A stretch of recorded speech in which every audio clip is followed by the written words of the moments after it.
Hi, I'm Kate Edwards with Together Hospitality, and I'm joined today by my friend, Mitch Cynamon. Thanks for being here. Thank you. Thank you for having me. Mitch Cynamon, Initiate Care. Happy to be here. So every time I talk to you, I learn something new. And what I learned most recently is that you trained to be an EMT. I did. So how does that inform where you are today? Training as an EMT, wow, it was fascinating because it teaches you how to look at things differently. It teaches you how to look at a lot of things at once and then start to pare down. So from an entrepreneurial standpoint, but even from just a hospitality standpoint at the time, as I was learning about hospitality and the different positions that I was taking on, that ability to sort of take in a lot of information from the jump and not necessarily be comfortable where you are and then start to filter down really reminded me of the EMT training a lot. So now your company provides safety products, essentially first aid products for restaurants. We do. Why is that important in a restaurant? It's really about taking care of your people.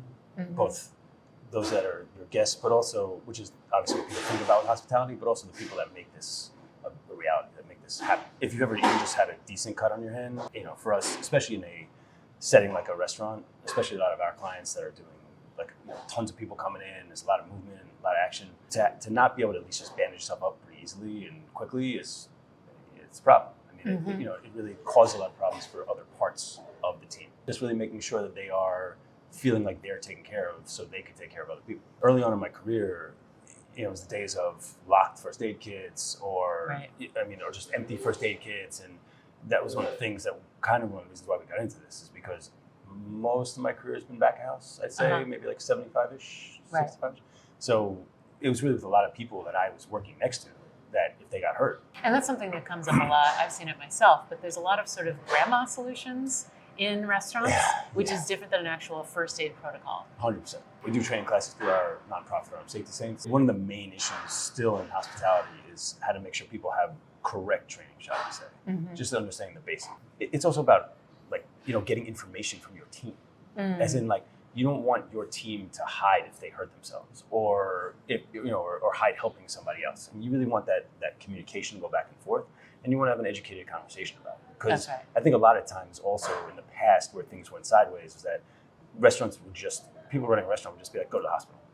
Now you have something like preventative care, like a City MD, which is about quick care, things like that. But I think education is a really important piece of that. Education is huge. And it also helps understanding, right? That's right. It's kind of like educating your staff in a basic situation of taking care of guests or working in the back house, right? If you're not well educated, it's very tough to have a conversation and actually move forward. Right. Similar to safety. And what do you see as sort of the biggest sort of blind spot for safety in the operation? Is it more with the guests? Is it more with the staff? I mean, the low-hanging fruit is back of house, right? Everyone thinks in a kitchen, cuts, fire, and that's true. I mean, there's a lot of stuff that goes on there. I think where people miss things is actually more front of house. I don't necessarily think the front of house gets a lot of love or a lot of consideration when it comes to things like that. And even if it's not necessarily a ton of materials, it's also about just educational aspects, bumps, slip, trips, and falls, other burning opportunities, lifting, and there's a lot of other things that happen in the front of house that also happen in the back. But front of house is usually where it's at. One thing that we are really have been trying to get out there is helping guests in a more confident way in order just to get away from that old school sort of here's a bag of ice, maybe a free dessert, and hope you enjoyed yourself. And you mentioned Safety Saints. That is the organization that allows you to do training for restaurants or any sort of hospitality brand. We used to include training with in Initiate Care, but we created Safety Saints as a nonprofit arm during COVID. With Safety Saints, we're really trying to get training to the hospitality industry, and then by also giving back to that. It's giving back to that community, but also other parts of the communities in New York. And we also do it in LA and Miami. Yeah, so it's really about trying just to make training more accessible, a little more easier. And also for an operator standpoint, you're literally not only helping your staff with the training, but you're also helping the community around you. So, and we think of safety as being sort of around the idea of slips, falls, burns, accidents. Sure. But safety also includes Department of Health, and that's something that you also guide your clients on, proper practices. Yeah, we started Department of Health auditing about 8 months ago.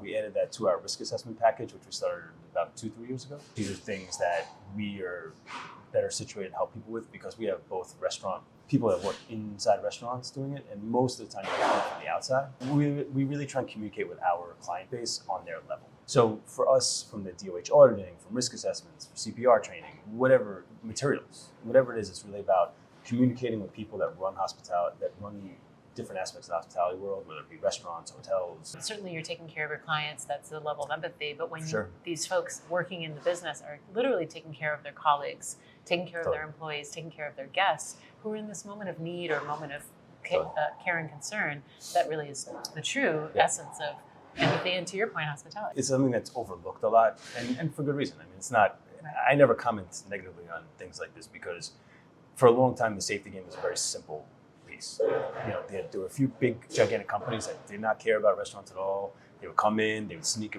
invoices in. I mean, there's stories about all sorts of crazy stories that we can get into. But when we came in, we sort of worked this through where at the beginning, it was something pretty simple. It was like, I know what you guys are going through. Mm-hmm. I'm going to save you money. I'm going to make some money. We're going to do this together. And then it became a service plan where it was like, you can literally budget yourself for the next year. No surprises, no nothing. Like, we are here to become a part of your team. We're here to get away from that adversarial, let me sell. And then it sort of morphed into this greater idea of the consulting piece with different aspects of safety. Heart department, training. It's really about just doing this together. Mm-hmm. Because, I mean, I miss restaurants. It's been 20 years of my life. Right. So these are my people in Right. a lot of ways. And it's just important for us to figure it out.